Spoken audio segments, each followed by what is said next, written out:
الرجال قوامون على النساء بما فضل الله بعضهم على بعض وبما أنفقوا من أموالهم فالصالحات قانتات حافظات للغيب بما حفظ الله واللاتي تخافون نشوزهن فعظوهن واهجروهن في المضاجع واضربوهن فإن أطعنكم فلا تبغوا عليهن سبيلا إن الله كان عليا كبيرا۔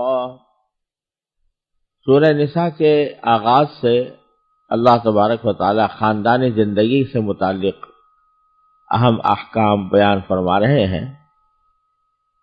اسی ذیل میں میراث کے وقت احکام کا بھی ذکر آیا تھا، اور یہ بات بھی پیچھے آئی تھی کہ عورتوں کی میراث جب کہ وہ اسبا ہوں تو اس وقت جو ان کی میراث آدھی رکھی گئی ہے مرد کے مقابلے میں، اس کے اوپر ایک اشکال پیدا ہوتا تھا کہ کیوں کم رکھی گئی۔ تو اس اشکال کا جواب دینا بھی مقصود ہے، اور پھر خاندانی زندگی کا ایک اہم بنیادی اصول بھی بیان کرنا مقصود ہے۔ چنانچہ ان آیات میں وہ بنیادی اصول بیان فرمایا گیا ہے۔ آیات کا ترجمہ یہ ہے، الرجال قوامون علی النساء، مرد عورتوں کے نگراں ہیں، بما فضل اللہ بعضهم علی بعض، کیونکہ اللہ نے ان میں سے ایک کو دوسرے پر فضیلت دی ہے، وبما انفقوا من اموالہم، اور چونکہ مردوں نے اپنے مال خرچ کیے۔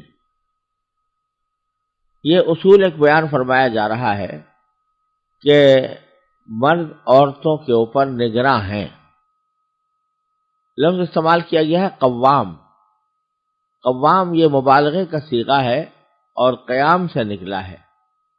قیام کے لفظ معنی کھڑے ہونے کے ہوتے ہیں، اور جب اس کے بعد علا آ رہا ہو تو اس کے معنی ہوتا ہے کسی چیز کی نگرانی کرنا، کسی چیز کی ذمہ داری اٹھانا۔ مرد اور عورت زندگی کے دو پہیے ہیں جو ایک ساتھ زندگی گزارتے ہیں اور زندگی کا سفر اکٹھا طے کرتے ہیں۔ تو اللہ تبارک و تعالی نے یہ ضروری سمجھا، یہ ضروری قرار دیا کہ ان میں سے کسی ایک کو امیر بنایا جائے، اور سفر کے اندر جس طریقے سے حکم دیا گیا ہے کہ جب بھی تم کو سفر کرو تو اپنے میں سے کسی کو امیر بنا لو۔ ہر اجتماعی زندگی میں یا اجتماعی کام میں شریعت کا مزاج یہ ہے کہ وہ کسی نہ کسی کو امیر بنا کر وہ اجتماعی کام انجام دیا جائے۔ یہاں تک کہ رسول کریم صلی اللہ علیہ وسلم نے فرمایا کہ اگر سفر میں دو آدمی جا رہے ہیں تو وہ ان میں سے ایک کو امیر بنا لے۔ تو زندگی کا جو طویل سفر میاں بیوی مل کر طے کرتے ہیں، اس میں بھی ضرورت ہے کہ کسی ایک کو امیر بنایا جائے۔ تو اللہ تبارک و تعالی نے اس آیت کریمہ میں مرد کو امیر قرار دے دیا ہے، اور یہ کہا ہے کہ مرد اور عورت اگرچہ دونوں ایک ساتھ زندگی کا سفر طے کر رہے ہیں، مگر مرد کو یہ فوقیت حاصل ہے کہ اس کو نگراں مقرر کیا گیا ہے، امیر مقرر کیا گیا ہے۔ اور اس کی دو وجہ بیان فرمائی گئی ہیں۔ ایک تو یہ کہ بما فضل اللہ بعضهم علی بعض، کہ ان میں سے ایک کو دوسرے پر اللہ تعالیٰ نے بعض اعتبار سے فضیلت دی ہے۔ یعنی بعض حیثیتیں تو ایسی ہیں کہ اس میں عورتوں کو مردوں سے فضیلت، مردوں پر فضیلت اس حاصل ہے۔ مثلا گھر کے کام، خانہ داری، بچوں کی نگہداشت، بچوں کی پرورش، ان چیزوں میں جو صلاحیت اللہ تعالیٰ نے عورت کو عطا فرمائی ہے وہ مرد کو وہ صلاحیت عطا نہیں کی گئی۔ دوسری طرف گھر کا انتظام چلانے، اس کے معنی یہ کہ گھر کے لیے مال و دولت فراہم کرنے، روزی کمانے، معیشت کا انتظام کرنے، اور اس کے لیے جو قوت اور صلاحیت کی ضرورت ہے وہ اللہ تبارک و تعالیٰ نے مرد کو زیادہ عطا فرمائی ہے۔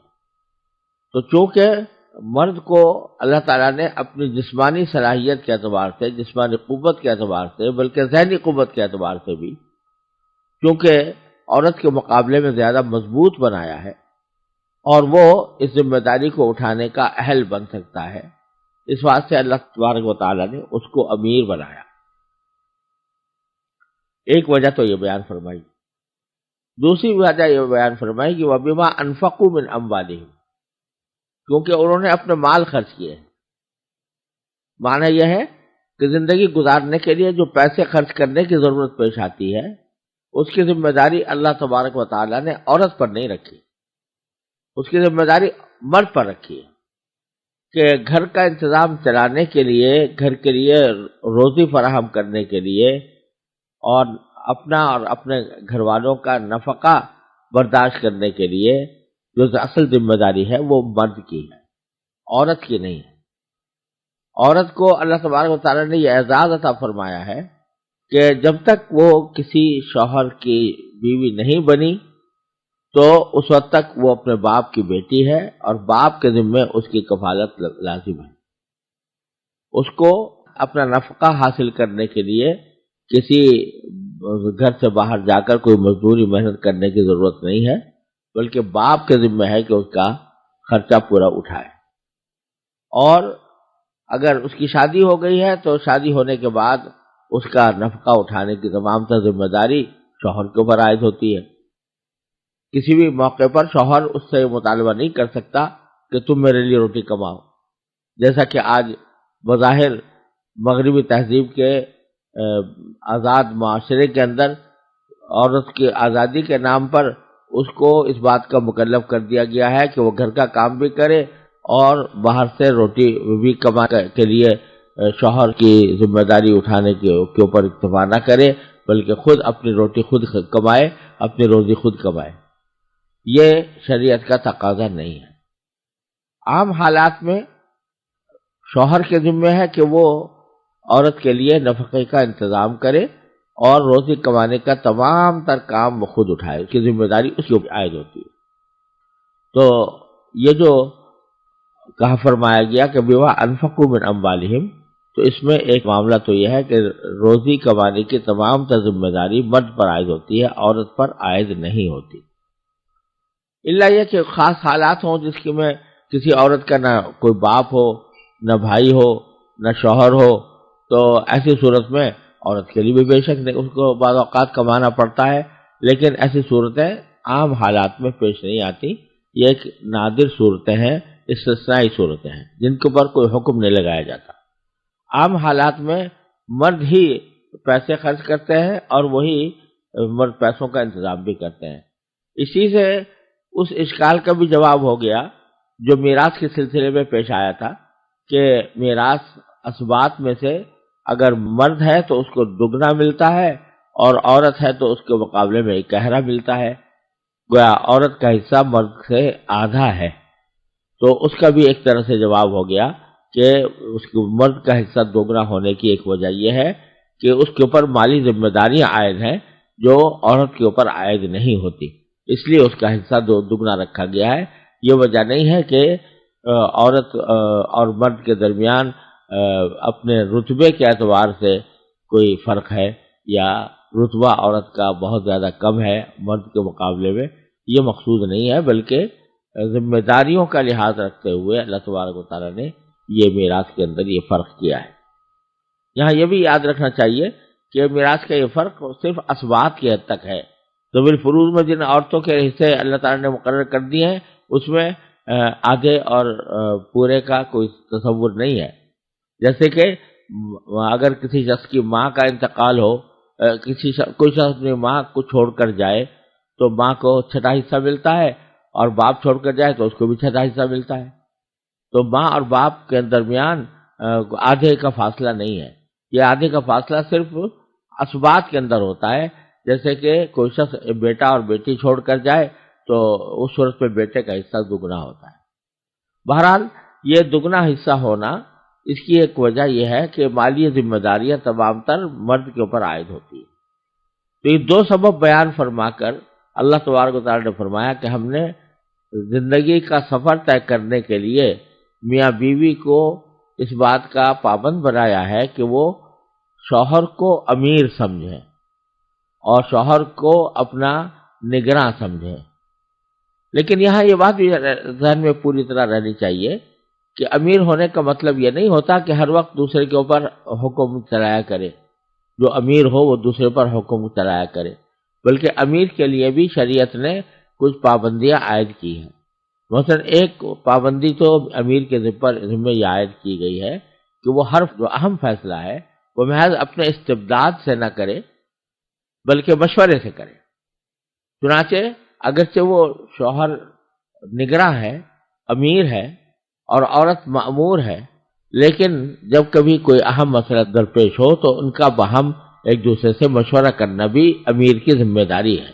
جیسے کہ قرآن کریم میں فرمایا ان تراض منہما وتشاور، کہ جب کسی بچے کا دودھ چھڑانے کا معاملہ پیش آئے تو اس صورت میں وہ آپس میں مشورہ کریں، شوہر اور بیوی مشورہ کریں، اس کی ہدایت دی گئی ہے. دوسرے، حاکم ہونے کے معنی یا امیر ہونے کے معنی یہ نہیں ہے کہ بس حکم ہی چلایا کرے اور اپنے آپ کو کوئی تکبر کے ساتھ بڑا سمجھے اور عورت کو اپنے مقابلے میں حقیر سمجھے.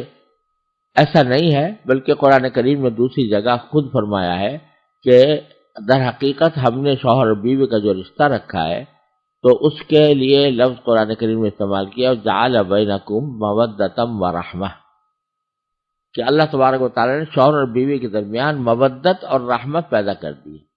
مودت کا ترجمہ دوستی اور محبت سے کیا جاتا ہے، اور رحمت کا ترجمہ ایک دوسرے کے اوپر رحم کرنے سے کیا جاتا ہے. یعنی میاں بیوی کا جو تعلق ہے اس کی جو فطرت ہے وہ مودت اور رحمت کی ہے، یعنی ایک دوستی کا تعلق ہے، محبت کا تعلق ہے اور ایک دوسرے کے اوپر رحم کرنے کا تعلق ہے. تو اصل تعلق تو یہ ہے، لیکن ایک انتظامی ضرورت کے تحت مرد کو امیر بنا دیا گیا ہے.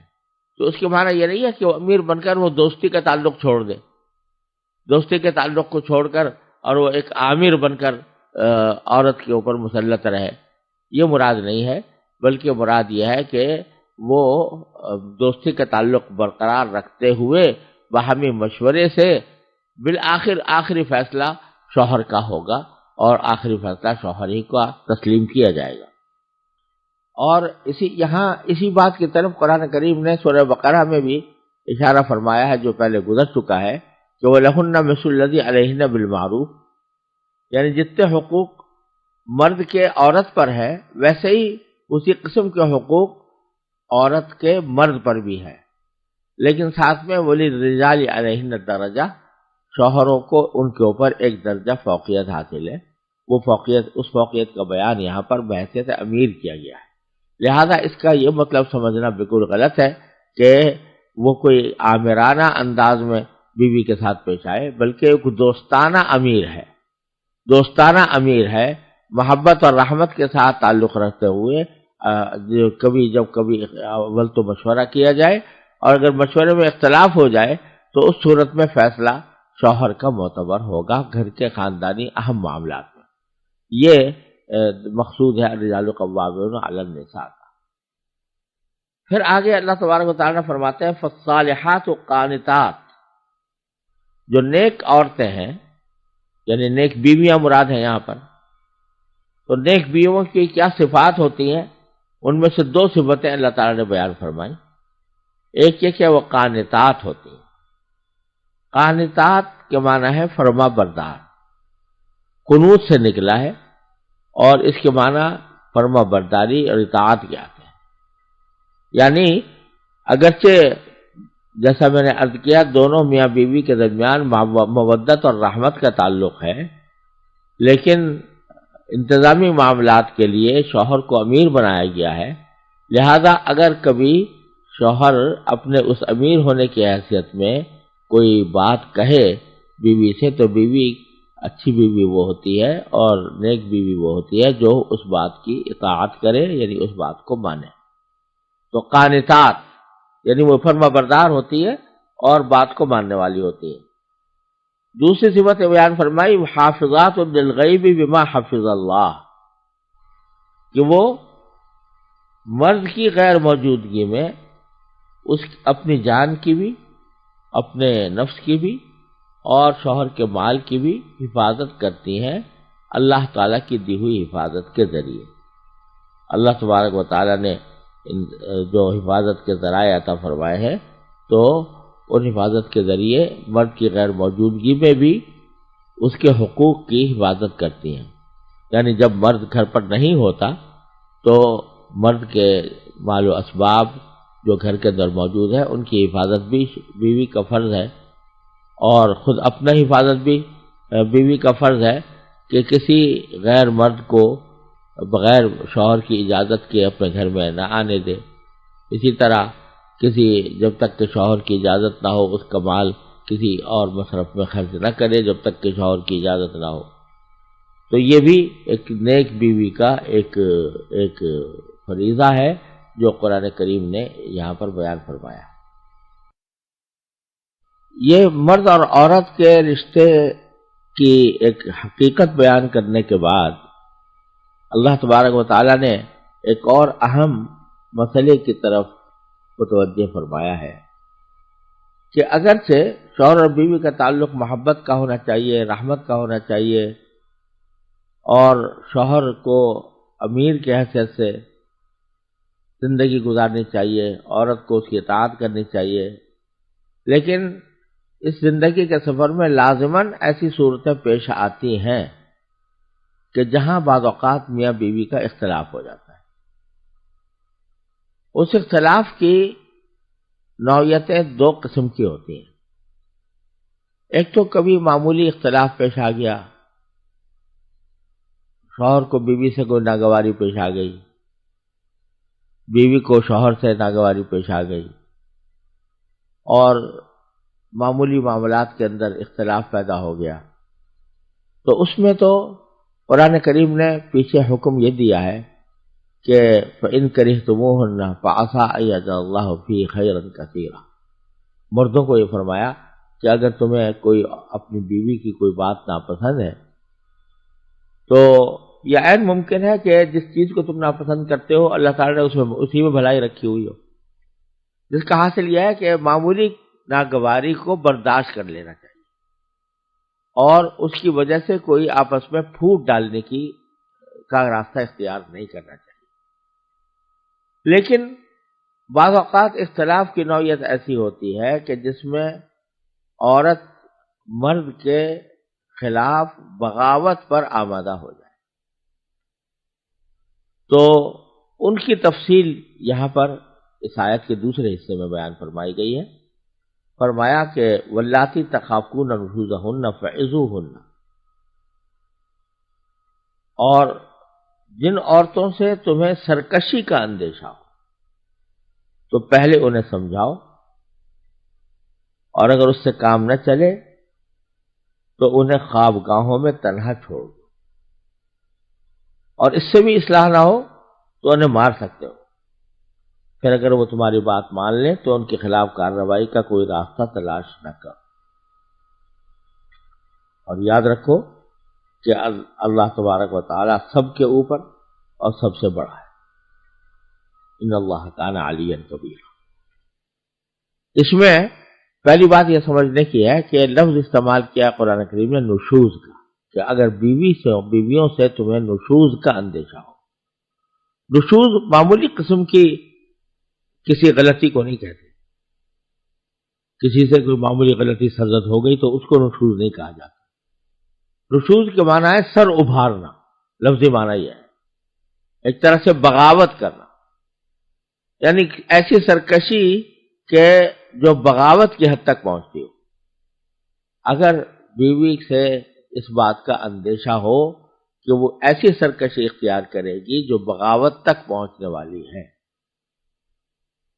اس کے معنی یہ کہ وہ کھلم کھلا شوہر کی نافرمانی اور شوہر کی مرضی کے بالکل خلاف، جائز مرضی کے بالکل خلاف زندگی گزارنا چاہتی ہے۔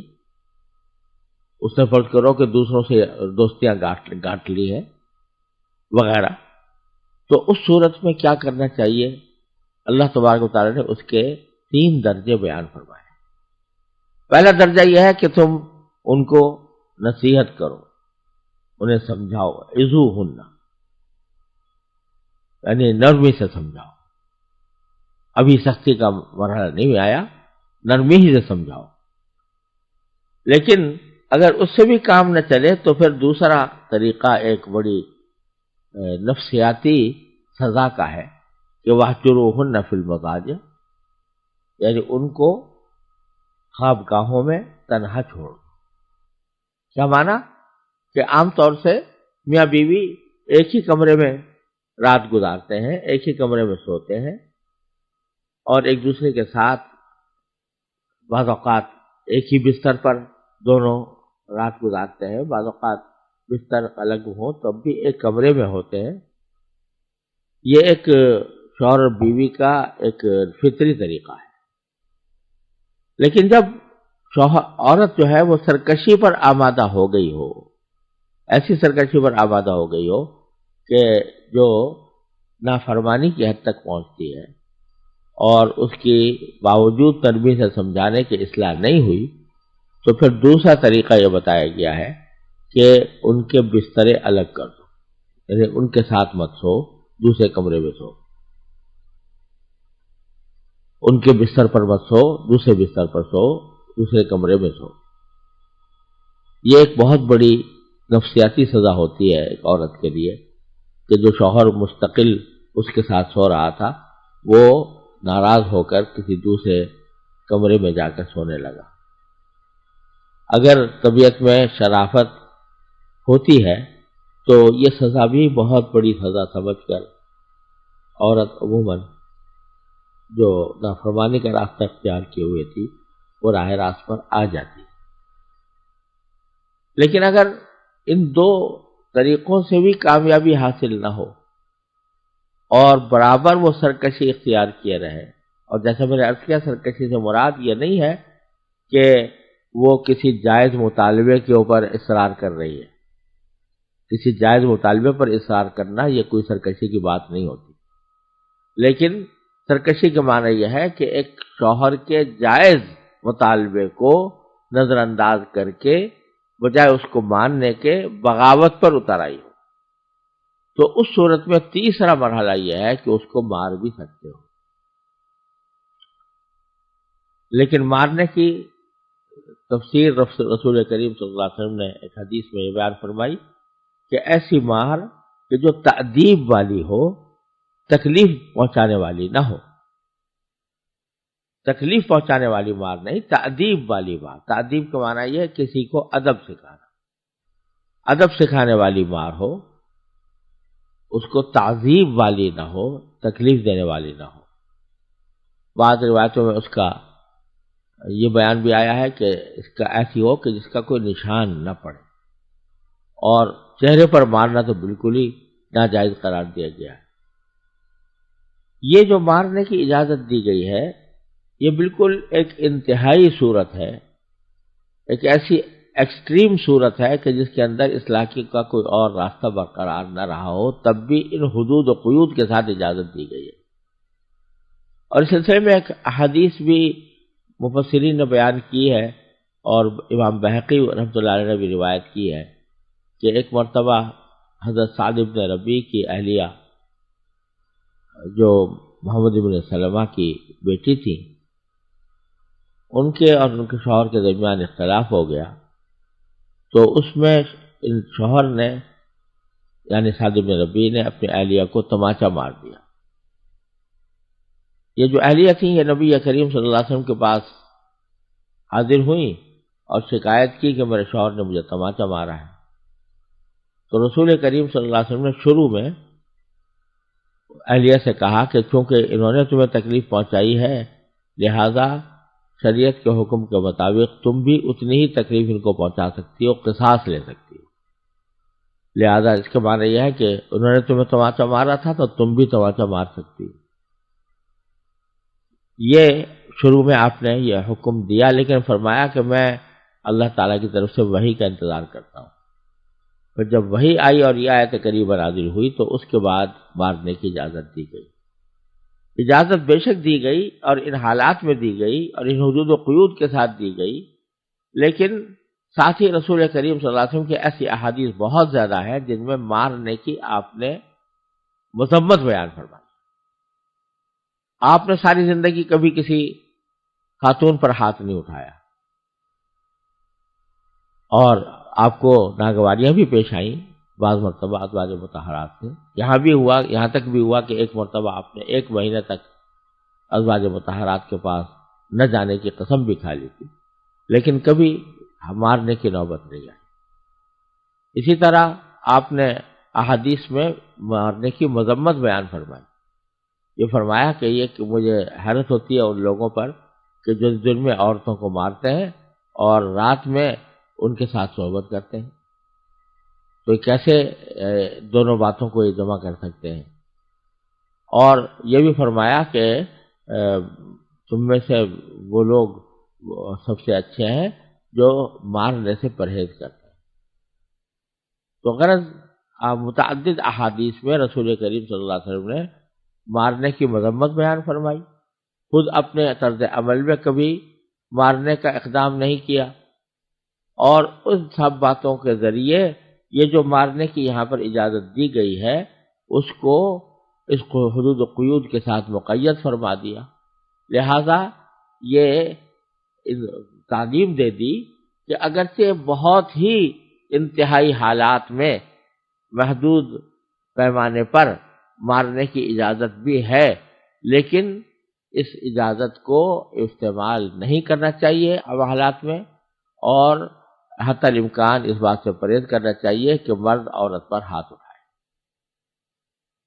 پھر فرمایا فَأَطَعْنَكُمْ، اگر وہ تمہاری بات مان لیں فَلَا تَبْغُوا عَلَيْهِنَّ سَبِيلًا، تو پھر ان کے خلاف کارروائی کا کوئی راستہ تلاش نہ کرنا، بلکہ ان اللہ کان علیٰ کبیرہ، یہ سمجھ رکھنا کہ اللہ تبارک و تعالیٰ سب کے اوپر اور سب سے بڑا ہے۔ لہذا یہ جو بعض اوقات مارنے کا اقدام کرتا ہے شوہر، یہ تکبر کی وجہ سے کرتا ہے، اس کو خوب سمجھ لینا چاہیے کہ اللہ تبارک و تعالیٰ اس کے اوپر ہے اور سب سے بڑا ہے۔ اگر وہ حدود سے تجاوز کر کے عورت پر ظلم کرے گا تو اللہ تبارک و تعالیٰ اس کا انتقام لے گا، دنیا و آخرت میں اس کے لیے بہتر نہیں ہوگا۔